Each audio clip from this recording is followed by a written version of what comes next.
하는 데는 좀 모자란 부분이 좀 있습니다. 그러나 또 지지율 1위이기 때문에 함부로 또 못 움직이는 은행을 가볍게 할 수 없는 그런 또 한계도 있죠. 그러다 보니까 사람들이 문재인을 싫어하지는 않으면서도 좀 답답하다.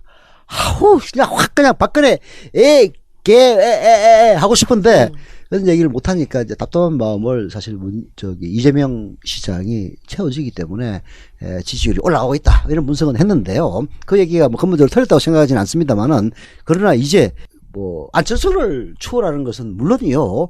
지지율만 보면은 문재인과 양강구도를 이루는 듯한 이런 점에 이르기까지 온 것은 또 다른 강점이 있다 인정하지 않을 수가 없는 것 같아요. 저는 우리 이재명 시장을 사이다 하는 것은 제가 뭐 익히 잘 알았지만 제보고 고구마라고 하는지는 몰랐는데요. 그래서 제가 사이다는 그렇게 목이 시원하지만 배를 든든하게 해주지는 못하는데 또 고구마는 배를 든든하게 해주지 않냐 그렇게 답을 드렸는데 그래요?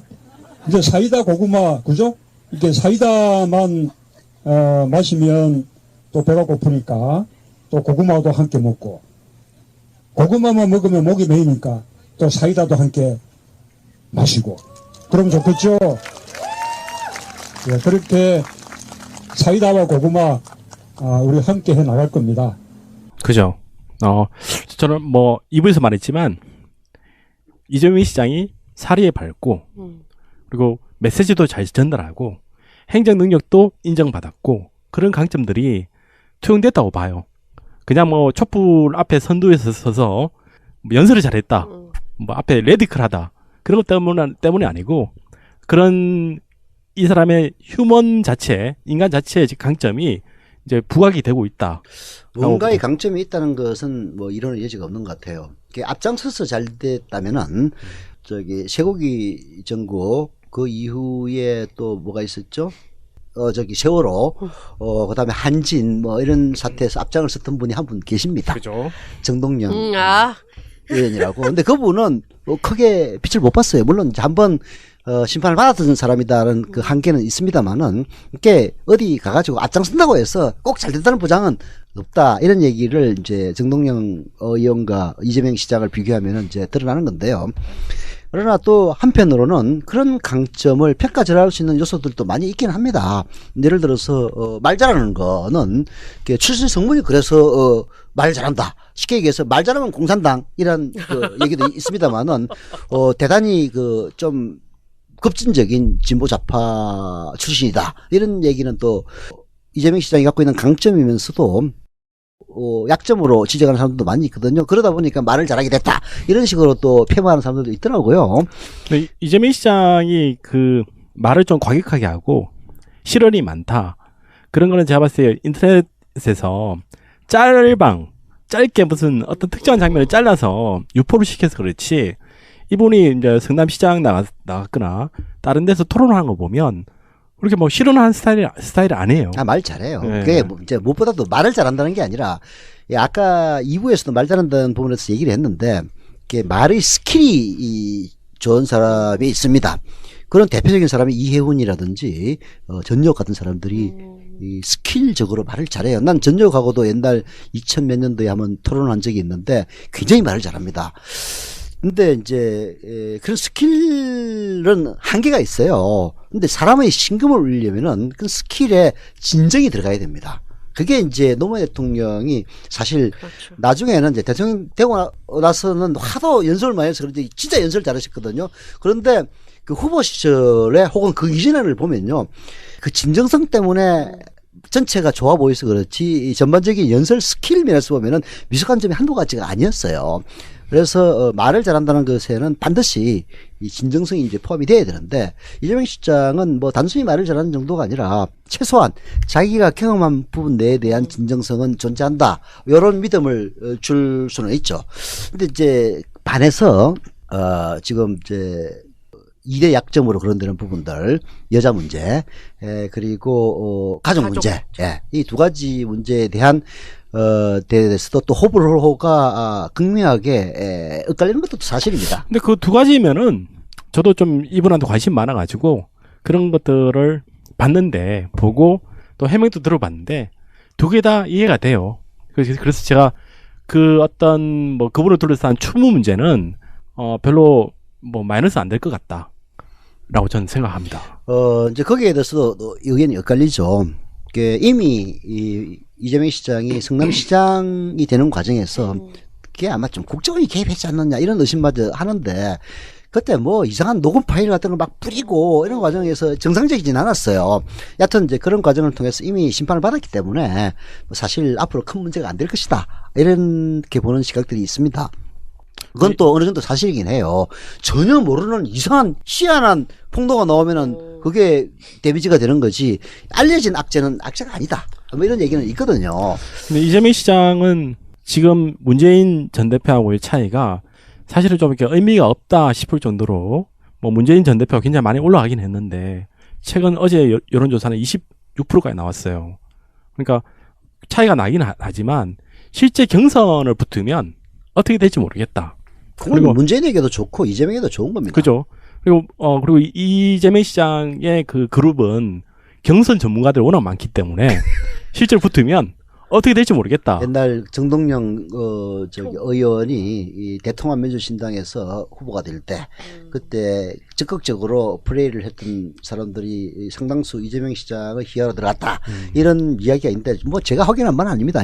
근데 여하튼 그런 경선에 스킬이 있는 사람들이 대거 이재명 진영에 합류했다는 이야기가 가능성은 있죠. 왜냐면은 이제 어느 정도 안목이 있는 사람들 입장에서 보면은 사실 이런 전국을 지나서가 아니라 사실 문재인 전 대표와 실질적으로 겨룰 수 있는 경쟁력을 가진 사람은 이재명밖에 없다. 이런 판단을 할 수가 있는 거니까. 그렇죠. 그리고 뭐 국민의 마음속에 가령 다음 주에 탄핵이 또 기각되거나 탄핵이 부결되거나 뭐 그 부결되는 상황이 계속 이어지면 저는 이재명 시장이 더 뜨고 문재인 전 대표에 대해서 그 책임을 묻는 그런 민심이 있을 거라고 생각해요. 그러면서 서로 또 이게 반등을 하고 한쪽으로 좀 내려오고. 그게 이제 결국은 과거 2002년 전국에서 갑자기 월드컵이 초미의 관심사로 등장하면서 노무현 지지도가 떨어지고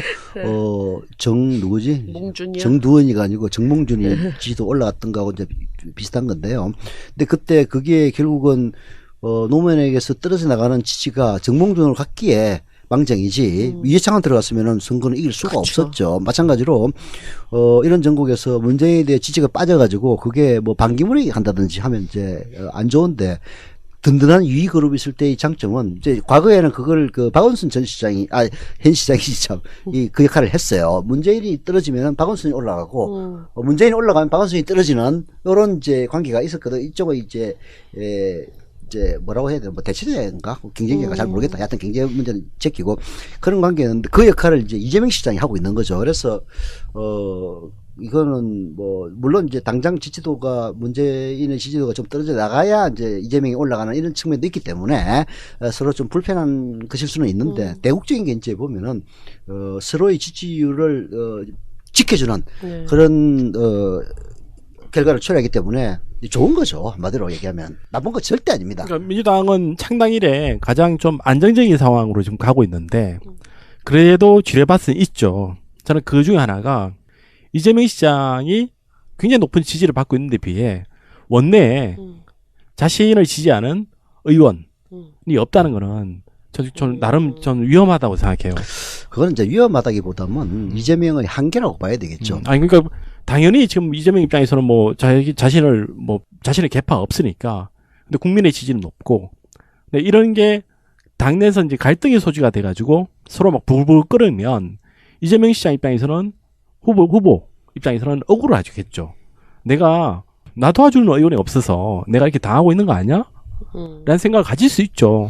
근데 이제 그렇게 나쁘게만 볼 거는 전혀 없어요. 이제 이런 사례가 과거에 없었느냐 하면 있습니다. 노무현 대통령이 이제 처음 그때 민주당의 고문이었을 때 대선 출마 선언을 합니다. 다 웃었어요. 제가 이제 고문할 때 몇 번 만나가지고 노 대통령의 생각을 들어본 적이 있기 때문에 그 부분은 제가 생생하게 기억을 하죠. 사실 그때는 정동영 천정배 신기남도 없었던 시절입니다. 천정배 있었죠. 아니 그때는 그 고문 시절에는 고문이에요? 그 저기 물론 이제 어느 정도 교통은 있었지만은 노무현의 사람이라고 볼 수는 없었던 시절이 아무도 없었던 시절이에요. 그런 시절을 겪었기 때문에 사실 이제 당내 지지 기반이 없는 것은 그때 노무현이나 지금의 이재명이나 똑같습니다. 근데 그때의 노무현과 지금 이재명의 차이점은 뭐냐면은 그때 노무현은 당내 지지 기반이 없었던 건 물론이고 당내 주류세력과 더 척을 지는 관계에 있었어요. 왜냐하면은 지지 기반이 달라도 너무 다른 거야. 그때 당시 민주당의 주요 지지는 말하자면은 그 지역 보수였거든요. 호남 보수였다고 저쪽은 영남 보수였고 이런 상황이니까 노무현 대통령의 계획적인 색채와 전혀 안 맞는 거야. 그러다 보니까 의원들이 사실 그때 천신정이 합류한 것만 해도 기적에 가까운 일이었거든요.